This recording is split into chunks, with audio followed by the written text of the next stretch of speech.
Moon with moms কিচেনে ফিরে আসার জন্য অসংখ্য ধন্যবাদ। আজকে আমি সিম্পল একটি বিরিয়ানির রেসিপি নিয়ে চলে এসেছি। ঘরোয়া পদ্ধতিতে কী করে সিম্পল বিরিয়ানিটি সহজেই বাড়িতে তৈরি করে নেওয়া যায়, সেটি আজকে আমি আপনাদের সাথে শেয়ার করব। খুব কম সময়ে এই উপকারী, হেলদি, কম তেলের সাদা বিরিয়ানিটি কিভাবে আমি করলাম, সেটিই চলুন আজ আপনাদের সাথে শেয়ার করে নিই। তার আগে বলে দিই বন্ধুরা, অবশ্যই সাবস্ক্রাইব বাটনটি প্রেস করে দেবেন। এই রেসিপির জন্য আমি প্রথমেই নিয়ে নিয়েছি বাসমতি রাইস। আমি এখানে 600 গ্রাম মতন বাসমতি রাইস নিয়েছি। আপনারা আপনাদের ফ্যামিলির পরিমাণ অনুযায়ী কিন্তু নেবেন। দেখুন, আমি চালের কাঠিটি দেখিয়ে দিচ্ছি ঠিক কতটা লম্বা লম্বা নেওয়া হয়েছে। এরপরে এটাকে আমি 2 থেকে 3 বারের জন্য ধুয়ে নেব। তবে অবশ্যই এটি কিন্তু আজকের আমি প্রেশার কুকারে করব। রাইসটা আমরা হাঁড়িতে করে থাকি, কিন্তু আজকে আমি শর্টকাট পদ্ধতিতে যেহেতু করছি, তাই এই চালটি, ভাতটি যেটা হবে সেটি কিন্তু আমি প্রেশার কুকারেই করব। দেখুন, আমি এইভাবে 2-3 বার এটাকে খুব ভালো করে পরিষ্কার করে নিয়েছি এবং একটু বেশি করে জল এর মধ্যে দিয়ে দিয়েছি। জলটা লবণাক্ত হওয়ার জন্য দিয়ে দিয়েছি একটু বেশি করে লবণ। দিয়েছি 2টো দারচিনি।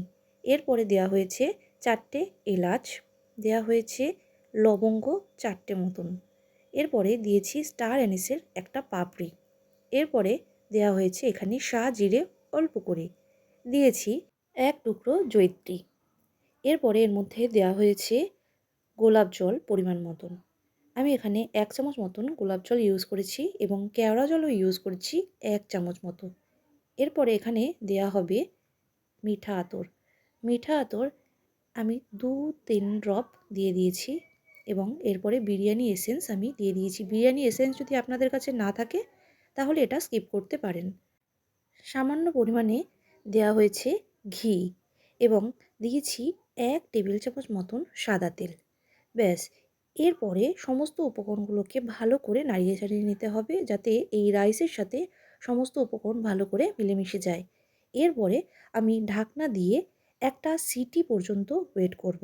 একটা হুইসেলই কিন্তু দেবো এখানে। তার জন্য যে সময়টা লাগে সেই সময়টা ওয়েট করতে হবে। আমি চলুন দেখিয়ে নিচ্ছি যে আমি কতক্ষণের জন্য এটাকে আমি বসিয়েছি। এর পরের কাজটি কিন্তু অনেক সতর্কমূলকভাবে করতে হবে, না হলে রাইসটি গলে যেতে পারে। সিটিটা পুরোটা জমানো যাবে না। চামচের সাহায্যে সিটিটা কিন্তু আমি অল্প অল্প করে নাড়িয়ে নিয়েছি এবং এর যে বাতাসটা আছে সেটি বেরিয়ে গেলেই আমি ঢেলে নেব। দেখুন কত সুন্দর, একদম ঝরঝরে যে রাইসটা হওয়ার কথা ছিল আমাদের হাঁড়িতে, সেটি কিন্তু খুব কম সময় হয়ে গেছে। শুধু জলটা ভালো করে ঝরিয়ে নিতে হবে। দেখুন, রাইসটা কিন্তু প্রায় 80% হয়ে গেছে। এরপরে চলুন আমি তৈরি করে নিই চিকেনের রেসিপিটা। চিকেনটাকেও আমি নিয়ে নিয়েছি প্রেশার কুকারের মধ্যে এবং এরপরে আমি এখানে মিশিয়ে নেব বেশ কিছু উপকরণ। তার জন্য আমি প্রথমেই নিয়ে নিয়েছি একটি পেঁয়াজ। পেঁয়াজটাকে এখানে আমি গ্রেট করে দেব। আপনারা চাইলে যে উপকরণগুলো আমি দেখাচ্ছি সেগুলো মিক্সার জারের মধ্যেও পেস্ট করে দিতে পারেন। এরপরে আমি দিয়ে দিয়েছি 1 টুকরো আদা। আমি এখানে 600 গ্রাম মাংসের জন্য 2টো পেঁয়াজ এবং 1 টুকরো আদা নিয়ে নিয়েছি। এরপরে নিয়েছি 7টা মতন রসুনের কোয়া। এই রসুনের কোয়াগুলোকেও আমি ভালো করে ঘষে দিয়ে দিয়েছি। এরপরে আমি এখানে সমস্ত উপকরণগুলোকে বেশ ভালো করে এর মধ্যে দিয়ে নেব। এরপরে এখানে দিয়ে দিয়েছি আমি পরিমাণ মতন লবণ। লবণটা দেওয়ার পরে দেওয়া হয়েছে এখানে বিরিয়ানি মশলা। এই বিরিয়ানি মশলাটা বাড়িতেই তৈরি করে নেওয়া হয়েছে। আপনারাও যদি প্রয়োজন মনে করেন তাহলে কিনেও ইউজ করতে পারেন। দিয়েছি 1 টেবিল চামচ মতন ঘি এবং 1 টেবিল চামচ মতো সাদা তেল। দিয়েছি মিঠা আতর এবং বিরিয়ানি এসেন্স 2 ড্রপস করে। দিয়েছি রোজ ওয়াটার এবং কেওড়া ওয়াটার। এই সমস্ত উপকরণগুলোকে দিয়ে আমি দিয়ে দিয়েছি কেটে রাখা আলুগুলো। এখানে কিন্তু আমি আলুগুলোকে ভেজে নেব না। দেখুন, এইভাবে ভালো করে মাখিয়ে নিয়েছি এবং অল্প করে জল দিয়ে এটাকে আমি একটা সিটির জন্য বসিয়ে দেব। আমার এই সাদা যে বিরিয়ানির রেসিপি যদি আপনাদের ভালো লেগে থাকে তাহলে প্লিজ লাইক, কমেন্ট, শেয়ার এবং সাবস্ক্রাইব বাটনটি প্রেস করে দেবেন। সঙ্গে দেবেন বেল আইকনটি। দেখুন বন্ধুরা, একটা হুইসেল আমি দিয়ে নিয়েছি এবং এরপরে দেখাই কত সুন্দর এগুলো সেদ্ধ হয়ে গেছে। সাদা বিরিয়ানির জন্য এইভাবে কিন্তু যদি করেন তাহলে এটি খুব হেলদি হবে এবং একদম টেস্টি হবে দোকানের মতোই। আমার যে রাইসটা হয়ে গেছে সেই রাইসটা আমি দিয়ে নিয়েছি হাঁড়ির মধ্যে এরপরে একে একে শুকনো উপকরণগুলো দিয়ে নেব। দেওয়া হয়েছে বিরিয়ানি মশলা পরিমাণ মতন এবং আলু ও মাংস আমি দিয়ে নিয়েছি। এর উপর থেকে দিয়েছি পেঁয়াজ ভাজা।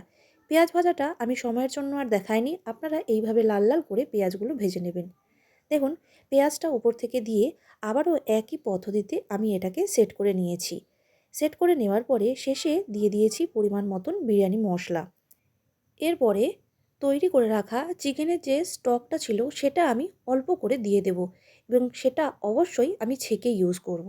দিয়ে দিয়েছি পরিমাণ মতন অল্প করে দুধ। এই দুধের মধ্যেও কিন্তু আমি যে সমস্ত এসেন্সগুলো ছিল সেই এসেন্স এবং কেওড়া জল ও দেওয়া হয়েছে গোলাপ জল। শেষে দিয়ে দিয়েছি পরিমাণ মতন ঘি। আমি এখানে 2 টেবিল চামচ মতো ঘি ইউজ করেছি। দমে বসিয়ে রেখে দিয়েছিলাম 10 মিনিটের জন্য লো ফ্লেমে।